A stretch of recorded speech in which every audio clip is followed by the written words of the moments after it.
Hi, in this video, I'm going to walk through how to use Office scripts to update Excel range with some large amount of data. And if you're new to Office scripts, do check out other videos in this series. It is an application for Excel web that allows end users to automate their tasks using TypeScript-based language scripting. A while back, I had done a video on a similar topic, which is to effectively read range data in a performant manner. But the scenario was fairly simple, and the data that the user was dealing with was quite small, say small to medium. But if you have some large data requirements where you need to write back a large amount of data, then you need some more advanced concepts to write scripts in a manner that's more optimal. So, for instance, here I have 100,000 rows of data, and if you have to write back such a large amount of data, then you really need to be paying closer attention to how you're writing back. So the concept that I'm going to showcase is to, rather than write back all at once, break up this data into smaller chunks or smaller batches, and write them in smaller chunks so that they have a higher rate of success. So to do that, this time, instead of walking through the Office script step by step, I'm going to walk through the code, and then I'll showcase how to actually run this inside of Excel. The reason I'm doing is this script is a little bit more involved and also a bit lengthy to cover in a video. So I'm going to walk through a script that I've already written, and then I'll showcase the running aspect of it once I'm done walking through the script. So what I have on the left-hand side is just an Office script code, and I'm using this editor window so that I can walk through easily, and then I'm going to copy paste that code into Office scripts and run it and show that in action. So the script begins with, as usual, in the main function. And first what I do is I get a reference to the sheet, the current active worksheet, and then I initialize a variable called data, and this is the variable that's going to contain the data that you want to update Excel with. Now, for the purpose of this demo, what I'm doing is generating the data in a random fashion.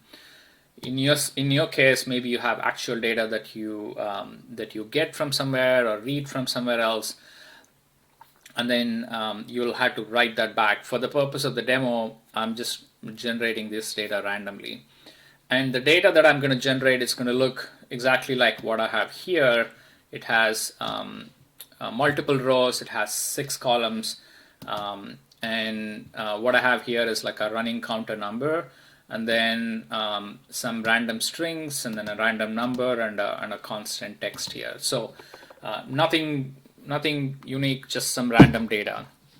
So I generate X number of rows. In this case, 100.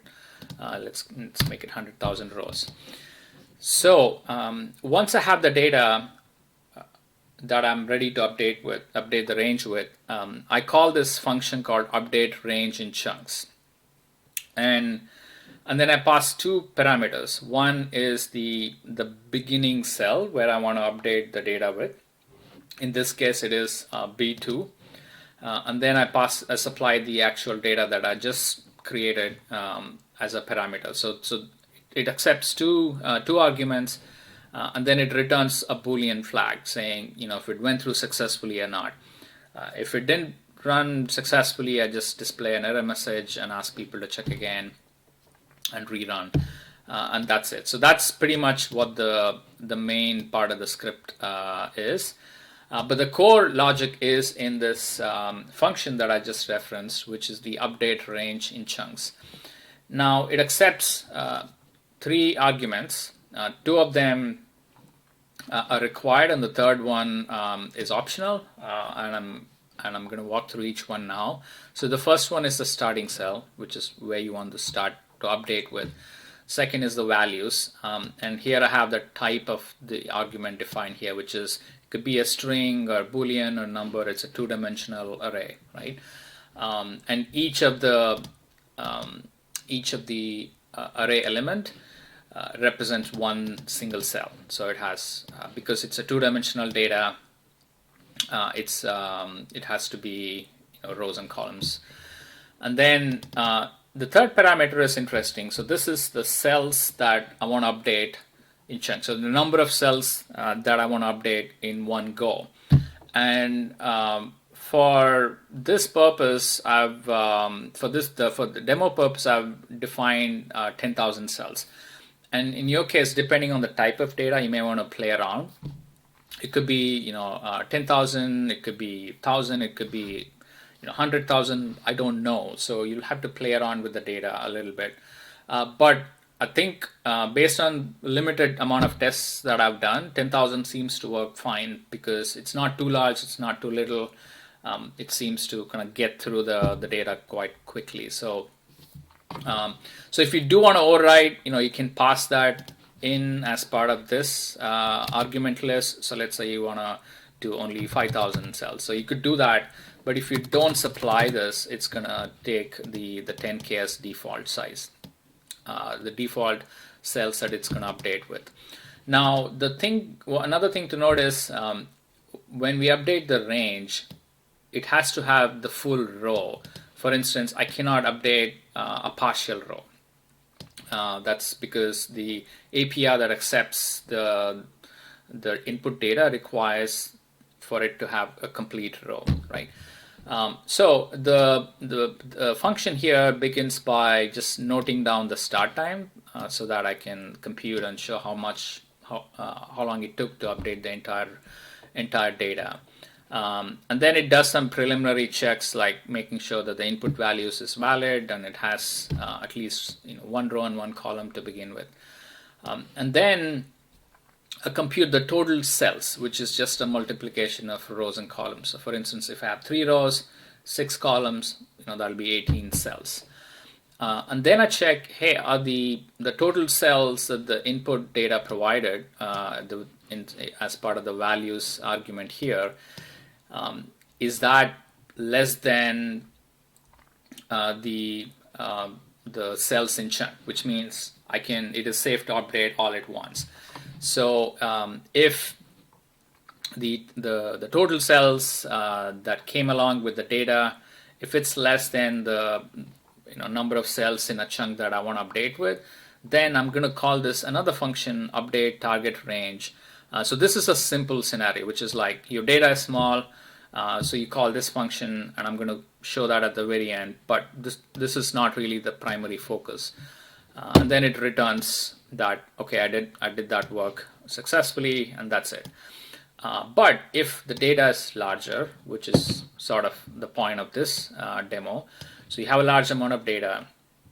Now you want to calculate the rows per chunk. Like I mentioned, you cannot do a partial row update, so you have to calculate the number of the cells that I want to update in one go, in one chunk, divided by the row, the number of rows. So value 0, number of columns. So value 0 is the first row, so you can pretty much take any row. Length gives me the number of cells in a number of columns in the input data. So then I get the rows per chunk that I can include. This is important because I need to now figure out, based on this, how many rows I can update in a single go. Because I don't want I don't want to send the partial row, so I have to send the whole row. So for that, I have to calculate the minimum, or rather the maximum row that I can send. It may be that there may be some additional columns that will be left over, but at the end we'll accumulate and just do another last update, and I'll show how that works. All right, so once I figure out how many rows per batch that I can use, And then I initialize few variables like row count, total rows updated, and then the chunk count. The row count is the important one. Then I begin a loop. In the loop, I travel from the first row all the way till the end. So one row at a time. So in this case, one row at a time, it's going to traverse through that. And then if it checks, hey, once I reach the number of rows that I've previously determined as the maximum count I can use per chunk, per batch. And then if that is the case, then I update, I call another function called update next chunk. So here I pass in the starting cell again, which is the top cell, and then I pass in the same values, and then I pass in two other arguments. One is the rows per chunk, which is how many rows I can update in the chunk, and then the total number of rows already updated. So these arguments are required to figure out the next chunk that you want to update. And then I'll walk through next what this update next chunk does. So once I update it, I reset the row counter to 0 so that it can go back and stop at the next location where I need to send out the update next chunk, right? And then I increment the counter, which is like how many rows have been updated, and then I display what percentage is done by simply dividing the total rows updated by the total rows there are in the input data, and then multiply by 100 to get the percentage value. So the next thing to look at is the update next chunk function. So this is where pretty much most of the computation is happening, right? So the update chunk, next chunk, is its role is to figure out one, to update let's say n number of rows in a batch, but it cannot do that all the way every time from the start. It has to compute where I ended next. So let's assume that we're updating 3 rows in a go.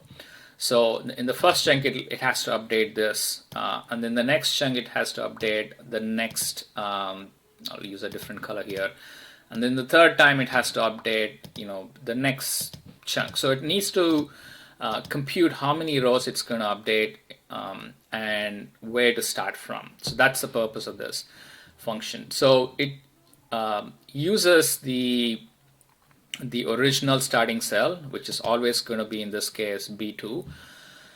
It's going to use that to compute the offset range so that it will know where to start from. So in this case, so let's say it's the very first time the total rows updated is going to be 0. So the starting cell get offset range will always return the same cell. Let's say the total rows updated is 3. The get offset range is going to give you the starting cell at B5, and so on. So that's why the total rows updated argument is important. So once I have the starting cell, on the cell that I obtain, I'm going to call another API called get resize range, and its purpose is to compute the target range for the current chunk so that it can use the set values API to update it. To do that, it accepts the rows per chunk. Because it's 0 index, I have to subtract by 1. So let's say rows per chunk is 3. Because I'm already here, rows per chunk, if I hover over, it'll tell you that, hey, the number of rows by which to expand the bottom right corner relative to the current range. It uses a positive number to expand the range or negative to decrease it. And so I need to supply how many rows to expand with, and I subtract by 1 so that I get, if I'm here, it's 2, so it'll get that. And then how many columns to expand by, which again is I can take any column dot length minus 1, so that's going to be, this highlighted range here. So once I get that, I now need to go back to the input data, which again was passed as a reference data here, as an argument here. And then I use a JavaScript API in the array called slice. It accepts two parameters, the beginning and where to end. Then I use the total rows updated and the total rows updated plus the rows chunk, so that I know from the input data I can just extract just that amount of data that I've highlighted here. But this, we are talking about the input range. And then I call the set values on the target range that I've just computed. The whole range, so this API call, so set values is really the API that's doing the actual work. So this is the API that's actually updating your range. And when it updates it, we want to make sure if it went through successfully or not. So I surround that by a try catch statement, and if for some reason it didn't go through successfully, it'll throw an error and your script will end right there. Otherwise, it'll simply return it. All right, so what it did was, like, depending on the argument you sent, it'll compute the next range and it'll update it, and it'll return back to the place where we called, which is in a loop. So once it exhausts that, there may be some additional rows left, because let's say at the end, let's say I'm left with 1 or 2 rows. Because the rows per chunk is 3, these won't be picked up within the loop. So I check, hey, are there anything else left? If the row count that I was incrementing inside the loop, if it's greater than 0, and I call the same API again, update next chunk, but this time I send, instead of rows per chunk, I send the row count. In this case, let's say it's 2, it'll send 2. So it'll only compute the target range for the next 2 rows, and it'll update it. And then at the end, it'll compute the time and displays how long it took. So that's sort of the core of the logic. And I do want to touch on what I mentioned in the earlier part, where if the total cells that I need to update is less than the cells in chunk that I want to update with, in that case, I just call another function here, which is update target range. So this is fairly simple, and I have that here. What this does is it calculates the target cell by picking up the it computes the target range by the target cell, which is the top one, and then it gets the resize range for using the values that we sent, number of rows, number of columns, again -1 because it's 0 index, and then it uses the set values to update it. So this is the kind of the plain and simple scenario, but if you have large data, all the work is going to be done in the update next chunk. So that is I guess, a long walkthrough of what the script does. Now let's go back here. I'm going to copy paste this code. I'm going to expand the Office scripts here. I'm going to open up the Office scripts here. I believe it's this. Okay, so here it uses 10,000 rows, so maybe I'll use that. So I'll start a new sheet so that you can see the progress, and I should expect pretty much what I was looking earlier, but this time on a new sheet. So it starts to update. As you can see, it's kind of giving me the progress along the way. These are the console log statements that I did, and then at the end it said, okay, I'm done. So it had 60,000 cells. It took 4.2 seconds to complete, and then let me just maybe increase this from 10,000 to 100,000 rows, and before that I'll just go and make sure that, okay, it did update 10,000 rows. So I'll start a new sheet again. This time I'm going to run with 100,000 rows data, and obviously it'll run a bit slowly, but each time it's picking up the number of chunks, it's going to compute that automatically and keep updating it.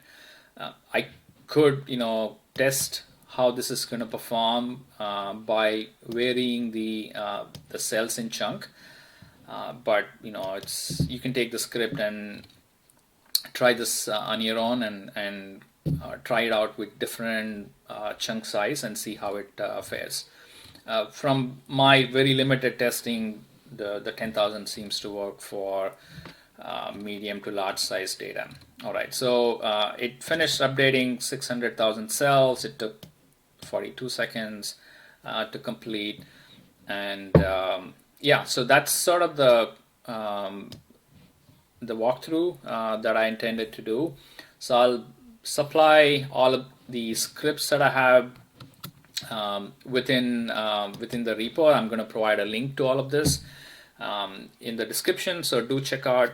And if you have kind of more scenarios that you have in mind, or if this script doesn't work out for you, please leave a comment, and I can maybe test out further and see what we can do further about it. All right, thanks for watching.